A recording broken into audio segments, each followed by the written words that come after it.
In the heart of Tulsa, Oklahoma, the Robertson family lived on a quiet cul-de-sac lined with modest brick houses and flowering dogwood trees. Their home stood at the corner of Walnut Grove and 8th, a two-story red brick house with white shutters and a neatly trimmed yard. The porch light was always on by dusk, and every Sunday morning, the front door opened precisely at 8 as the family made their way to the Southside Baptist Fellowship. Neighbors watched them with quiet admiration, Elijah in his pressed suit and tie, his wife Valerie in a tasteful dress, and young Layla walking between them, her hair always neatly brushed and shoes polished. Elijah Robertson had arrived in Tulsa nearly a decade earlier after a short tenure as an assistant pastor in Georgia. Widowed and searching for a new beginning, he was offered the lead pastoral position at Southside Baptist, a modest church with a small but devout congregation. From the start, he proved himself not only a gifted preacher but also a compassionate listener and active community member. He visited the sick, comforted the grieving, and volunteered at shelters. His sermons were marked by humility and warmth, always urging patience, love, and the value of family. Under his guidance, church attendance grew, and the once aging congregation saw a new influx of families and young couples. Valerie entered his life a year after his arrival. She had recently moved back to Tulsa after a difficult divorce and brought with her a 5-year-old daughter, Layla. Valerie worked as a registered nurse at St. Francis Hospital and was known for her calm demeanor and quiet strength. She met Elijah at a church charity event, where she volunteered to assist with a blood drive. Their paths crossed often after that, both through church and local outreach programs. Over time, their friendship deepened into a respectful and tender relationship. Congregants watched their courtship unfold with quiet approval, seeing in it a tale of second chances and healing. Elijah and Valerie married in the fall of 2009. The ceremony was modest but beautiful, held in the very church Elijah pastored, with the reception in the community center across the street.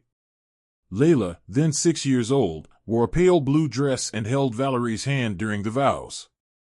From the beginning, Elijah embraced the role of father with sincerity. He read to her at night, helped her with school projects, and introduced her proudly at church gatherings as his daughter. Those close to the family noted how deeply he cared for both Valerie and Layla, how he always ensured their comfort came before his own. Their home life appeared serene. Weekdays were structured and predictable. Valerie left early for work, Elijah prepared breakfast, and Layla caught the school bus at the corner. Evenings were filled with quiet routines, homework, family dinners, and prayer before bed. On weekends, the house filled with music and the smells of home-cooked meals. Elijah often played gospel records while Valerie baked, and Layla danced barefoot through the living room. Their world seemed untouched by the chaos beyond their neighborhood, a pocket of calm in a restless city. The church community adored the Robertsons. Elijah's charisma extended beyond the pulpit. He organized youth retreats, marriage counseling sessions, and community cleanup days. Valerie coordinated health checkups for the elderly and helped set up meal programs for single mothers. Layla grew up surrounded by affection and attention, often helping her mother or shadowing her stepfather during his church duties. To everyone around them, they embodied the values they preached: compassion, faith, discipline, and unity. As the years passed, the family's presence in the neighborhood only solidified. Holiday decorations appeared promptly each season. Elijah handed out candy canes at Christmas and organized Easter egg hunts in the churchyard. Valerie led Bible study sessions for young women and mentored new nurses at her hospital.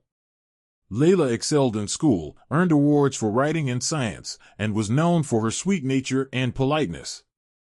They hosted potlucks in their backyard each summer, where neighbors brought folding chairs and children chased each other across the lawn. From the outside, it seemed there were no secrets, no shadows, just a good, stable family led by a devoted man of God. But even perfect portraits can carry hidden cracks. No one questioned Elijah's long hours at the church or his growing reluctance to involve Valerie in administrative matters. Few noticed how often Layla accompanied him to events while her mother stayed behind. The closeness between them, once viewed as admirable, began to stretch the boundaries of the expected. Still, no one voiced concern. Elijah was too respected, too trusted. His image, carefully cultivated through years of public service, was beyond reproach. By the time Layla turned 18 in the spring of 2017, she stood on the threshold of adulthood with a life full of promise. The community celebrated her graduation with pride. Elijah delivered a blessing at the ceremony, his voice filled with emotion, speaking of the future, of faith, of family. Valerie watched from the crowd, her hands clasped and her eyes bright with tears. No one suspected that beneath the layers of warmth and reverence, a different story had already begun to unfold, one that would soon shatter the illusion of perfection and leave the city grasping for answers. As Layla grew from a curious child into a thoughtful adolescent, her relationship with Elijah took on an increasingly central role in her life. While Valerie remained loving and attentive, her demanding shifts at the hospital often meant long hours and irregular schedules. Elijah, in contrast, maintained a consistent presence in the household, structuring his pastoral duties around family life and making himself available for every school event, recital, and parent-teacher conference. Over time, his presence came to fill the emotional and practical voids left by Valerie's absence. He was involved in nearly every aspect of Layla's development. He attended open houses, proofread her essays, coached her in public speaking, and encouraged her to memorize Bible verses. When she was sick, it was Elijah who made her tea and sat by her bedside reading her favorite stories. On her birthdays, he made it a point to plan surprises, each year more elaborate than the last. From a personal journal engraved with her initials to a custom bookshelf for her growing collection of novels, his gifts were always thoughtful, always tailored to her evolving interests. What began as devoted parenting gradually shifted into something more intense. His attention to her needs was unwavering, but it also became increasingly exclusive. He insisted on driving her to and from school, even when she was old enough to take the bus or accept rides from friends. He discouraged her from sleepovers and avoided letting her spend time at classmates' homes. When she began to form close friendships, he subtly disapproved, raising concerns about the values or behaviors of other families. Over time, Layla began to trust his judgment more than anyone else's. At home, Elijah established routines that revolved around her. On Sunday afternoons, after the church congregation dispersed, he and Layla would share long walks in the nearby park or quiet drives to the edge of town, just the two of them. They discussed scripture, literature, and her dreams for the future. He praised her maturity and her grace, telling her she was different from other girls her age. Layla basked in the warmth of his approval, eager to earn his praise and emulate his moral clarity. To her, he was not just a father figure, he was the standard by which all others were measured. Valerie, though not blind to their closeness, interpreted it as the product of a strong bond between a father and daughter forged through years of mutual trust and shared values. She took comfort in the idea that Elijah had become the stable influence her daughter needed after a turbulent early childhood. If anything, she envied their ease with each other. Her own connection with Layla had never been as effortless, shaped as it was by long work hours and the complicated dynamics of blending a family. She allowed Elijah to take the lead in parenting, confident that his influence was nothing but positive. Inside the home, signs of his growing emotional investment in Layla were everywhere. Her bedroom was adorned with framed Bible verses he had selected for her. The bookshelves held volumes he had gifted, devotionals, biographies, classic literature. In the hallway leading to her room hung a series of photographs he had taken, Layla at age 10 in her Easter dress, Layla at 13 holding a science fair ribbon, Layla at 16 beaming in her choir robe. No similar images of Valerie or the family as a whole were present. Layla, in turn, grew to depend on Elijah in ways that surpassed the usual boundaries between a daughter and her guardian. She brought her questions to him before anyone else. When she struggled with doubts about her faith or concerns about school, he was the one she confided in. He always seemed to know the right thing to say, the right gesture to offer, the right boundary to blur just enough to keep her emotionally tethered. He told her she was chosen, that God had a plan for her life, and that not everyone would understand the depth of her calling. As she entered her final year of high school, their interactions became more private and more layered. They spent long hours in the study reading side by side, often late into the evening while Valerie slept. Elijah introduced her to deeper theological texts, spoke with her about spiritual intimacy, and shared personal stories about his own path through suffering and redemption. Layla listened with growing awe, absorbing not only his words but his presence, his gestures, and the particular way he looked at her when he thought no one else was watching. In public, Elijah maintained a careful image. He still referred to Layla as his daughter and never let their closeness drift into impropriety. But in private moments, the energy between them shifted. His touch lingered longer on her shoulder. His gaze followed her with a softness that went unspoken. He began to call her his miracle, his anchor, the one soul who truly understood him. Layla, yearning for affirmation and still shaped by the patterns of a girl seeking approval from the man who had raised her, absorbed it all as love. What neither of them acknowledged, at least not in words, was that their relationship had crossed a line. The bond, though once rooted in genuine care, had morphed into a space where emotional boundaries dissolved. Elijah had gradually moved from guardian to confidant, from protector to something else entirely. Layla, still navigating the transition from adolescence to adulthood, mistook his devotion for destiny. The people around them, friends from church, school counselors, neighbors, saw only the surface. They saw a girl who flourished under the guidance of a moral and stable father. They saw a pastor who had rebuilt his life and offered sanctuary to those in need. No one imagined that within the sanctuary of their home, the lines had blurred beyond repair. The foundation of the Robertson family had been built on trust, faith, and perception. But beneath that carefully constructed image, another story was unfolding, a quiet unraveling masked by routine and ritual. Elijah's love for Layla, once framed as noble and selfless, had grown into something deeper, more consuming, and ultimately, more dangerous. By the beginning of her senior year, Layla Robertson had become a figure of quiet admiration within her school. Teachers praised her discipline, classmates respected her maturity, and administrators noted her consistent performance. She carried herself with the composed grace of someone older than her years, walking the hallways with a focused calm that set her apart from her peers. Her clothes were modest but well-kept, her speech measured and articulate, and her eyes held a depth that few students her age possessed. From the outside, she appeared to be a model student, gifted, polite, and poised for success. At home, she maintained the same disciplined routine.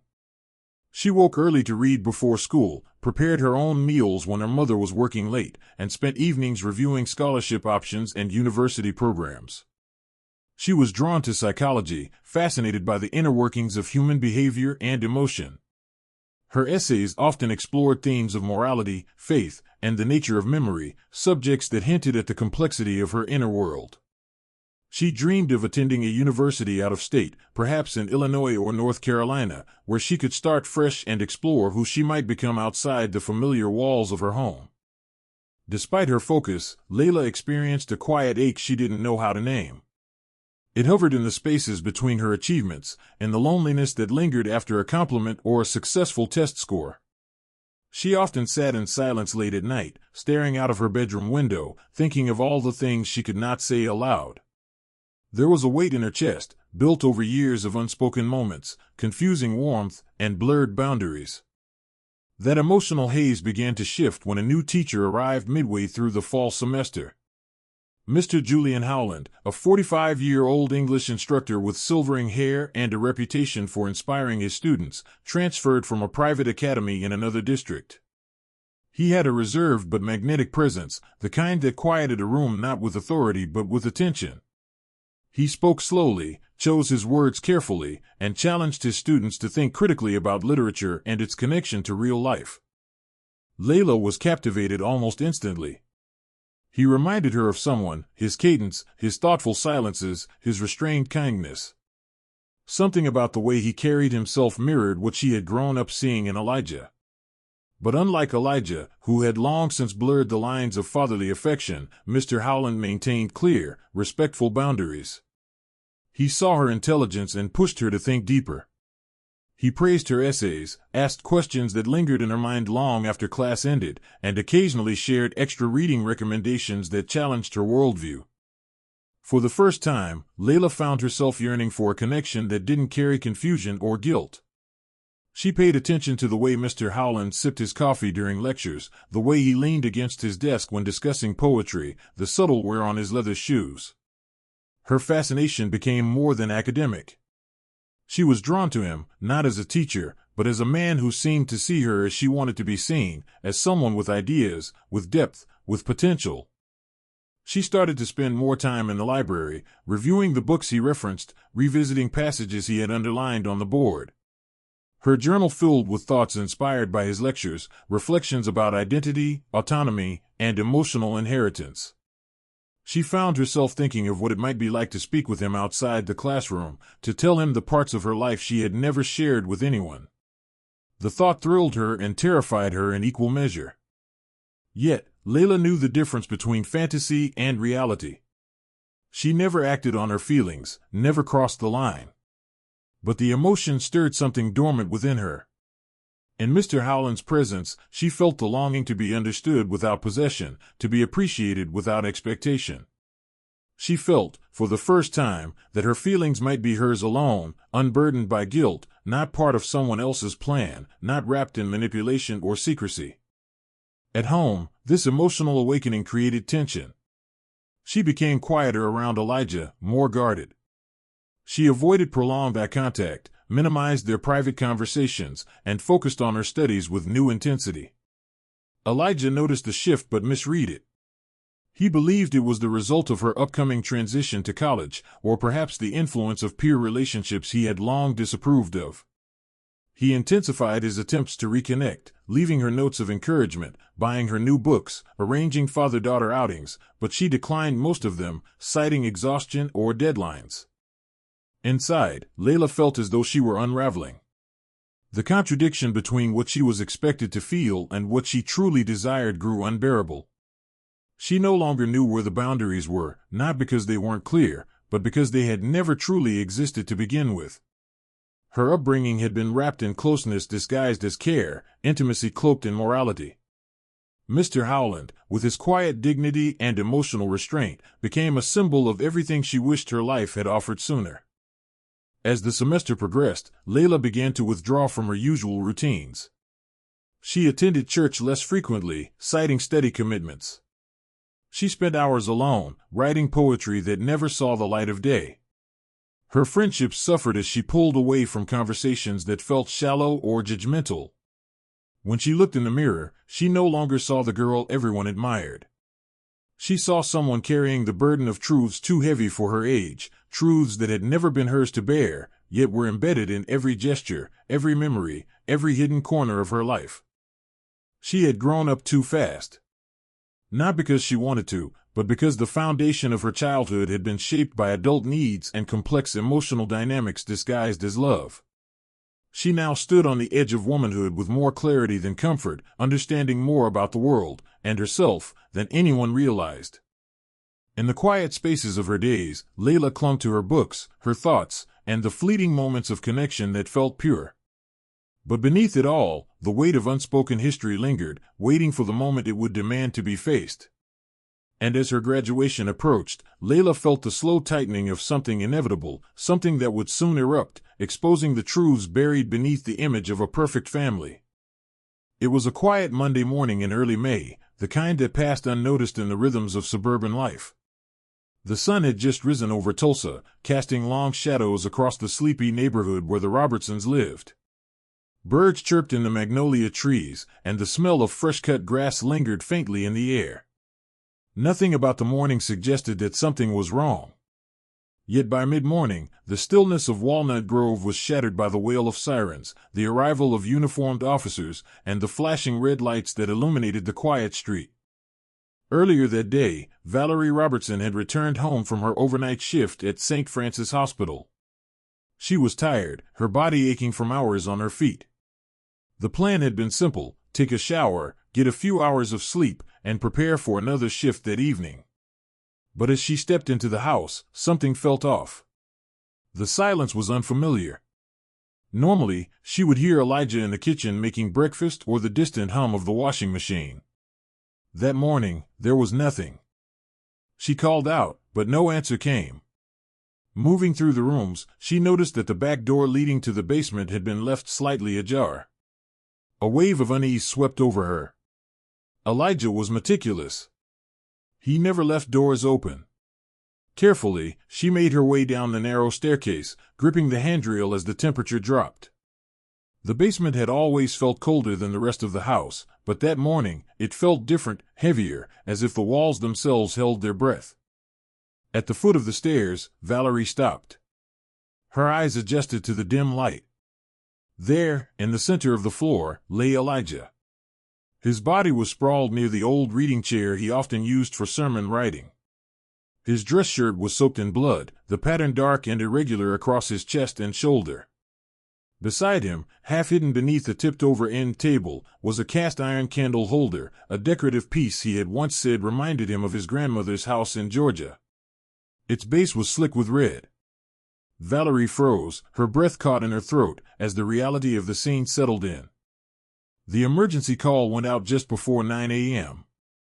Within minutes, patrol cars and paramedics arrived. Officers secured the home while EMTs confirmed what Valerie already knew: Elijah Robertson was dead. There were no immediate signs of forced entry, no broken windows or open doors. The house was intact. Only the basement held the marks of violence. Detectives from the Tulsa Police Department's homicide unit were dispatched to the scene. By midday, crime scene tape circled the property, and neighbors stood silently behind fences and window curtains, trying to make sense of the sudden intrusion into their peaceful community. Detectives began their work methodically. They photographed every room, cataloged every item out of place, every stain, every smudge. The candle holder was collected as potential evidence. Blood spatter analysis suggested a single, forceful impact, blunt force trauma to the left side of the skull. There were no defensive wounds on Elijah's body. The positioning suggested he had been seated or standing calmly before being struck. The pathologist's estimated time of death to be somewhere between 6 o'clock and 7:30 a.m. The investigators interviewed Valerie first. Still in her hospital scrubs, her face pale and expression hollow, she recounted her movements. She had left for work the previous evening at 6:30 p.m. and had not returned until that morning. She had no idea who could have done this. She described Elijah's mood as normal, his weekend uneventful. When asked about Layla's whereabouts, she hesitated. Layla had been home the night before, Valerie said, though she remembered hearing her daughter leave her room late in the evening. She assumed Layla had gone for a walk or maybe to the church for early morning prayer. Layla was located a few hours later at the city library, where she had reportedly spent the morning preparing for finals. When brought in for questioning, she appeared calm but distant. She spoke clearly and answered questions, but her tone was flat, her eyes heavy. She claimed to have left the house early to study and said she had not seen Elijah that morning. Her clothes were clean. Her demeanor, however, raised quiet concerns among the investigators. There was no outward grief, no signs of shock. Detectives broadened their search, reviewing surveillance footage from nearby intersections. A neighbor's doorbell camera captured Layla exiting the house shortly after 7 a.m., walking with her head down, a satchel slung over her shoulder. She was alone. No one else was seen entering or leaving the property. The footage narrowed the window of opportunity. Whoever had committed the act had done so early in the morning and had left with no visible trace. Forensic teams examined the basement in more detail. There were no signs of a struggle, no indication of robbery. Elijah's wallet was still in his back pocket, his watch still on his wrist. His sermon notes for the following Sunday sat undisturbed on the nearby desk. The only irregularity was the presence of fingerprints on the candle holder, partially smudged, but potentially identifiable. Blood tests were ordered, and samples taken from Layla and Valerie for comparison. The church was notified late that afternoon. By evening, the news had begun to spread through the city. A pastor, respected, admired, seen as a moral leader, had been found murdered in his own home.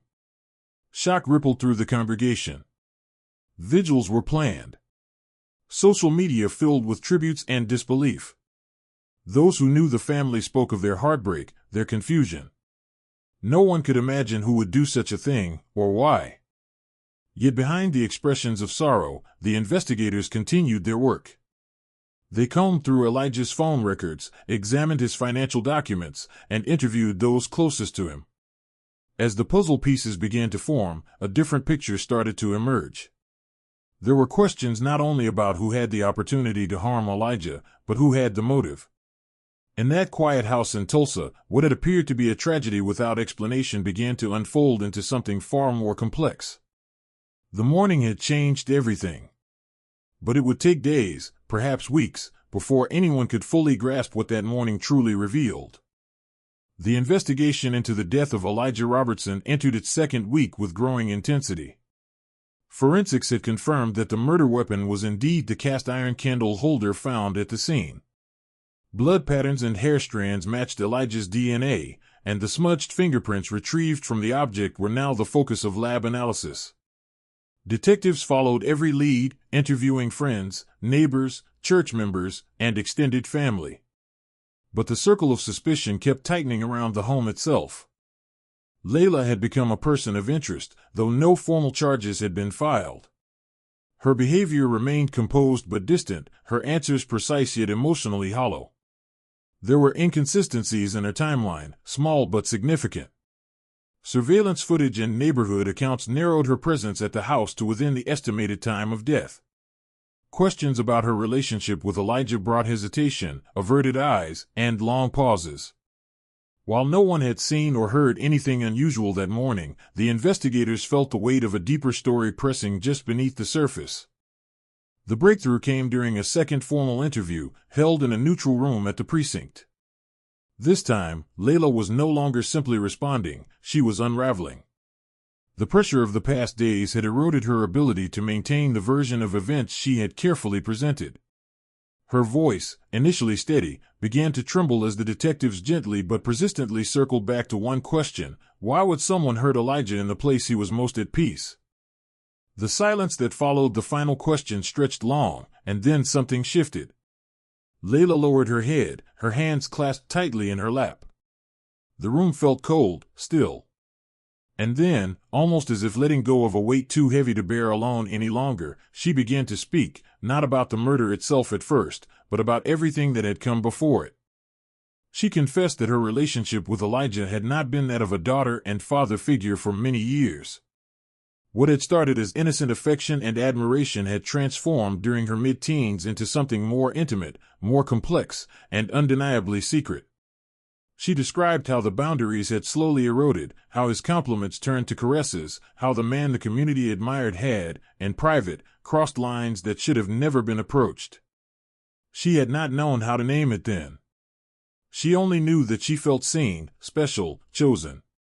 What had begun as emotional dependence evolved into clandestine encounters, first within the house when Valerie was working late, then outside of it. According to Layla's confession, she and Elijah had maintained a romantic and physical relationship for nearly 2 years. They used hotel rooms on the outskirts of town to avoid suspicion. Elijah paid in cash. They created cover stories, church retreats, academic events, study groups. Layla lived in a state of duality, balancing honor roll status and youth group leadership with a secret life she could not share. She carried guilt and confusion like a second skin, masking her pain with academic success and quiet obedience. The morning of his death began like many others. She had risen early, preparing for a full day of studying at the library. As she passed the living room, she overheard Elijah on the phone. His voice was low, intimate, unfamiliar in tone. Suspicion surged. After he left the room, she took his phone and began to scroll. What she found confirmed every quiet fear she had buried. There were messages from another woman, explicit, affectionate, familiar. Photos. Plans. Her heart raced as she realized the depth of the betrayal. She had not been the only one. She had never been the only one. Elijah returned moments later, unaware. He found Layla in the basement, holding his phone. What followed was an argument that spiraled into fury. Layla demanded answers. Elijah deflected. The confrontation escalated. Layla described feeling consumed by rage, humiliation, and heartbreak. Years of secrecy, of emotional confusion, of stolen innocence, all surged to the surface. In that moment, she felt abandoned, used, and utterly replaceable. She had not planned it. That's what she insisted. But in the heat of the argument, she saw the candle holder near the chair.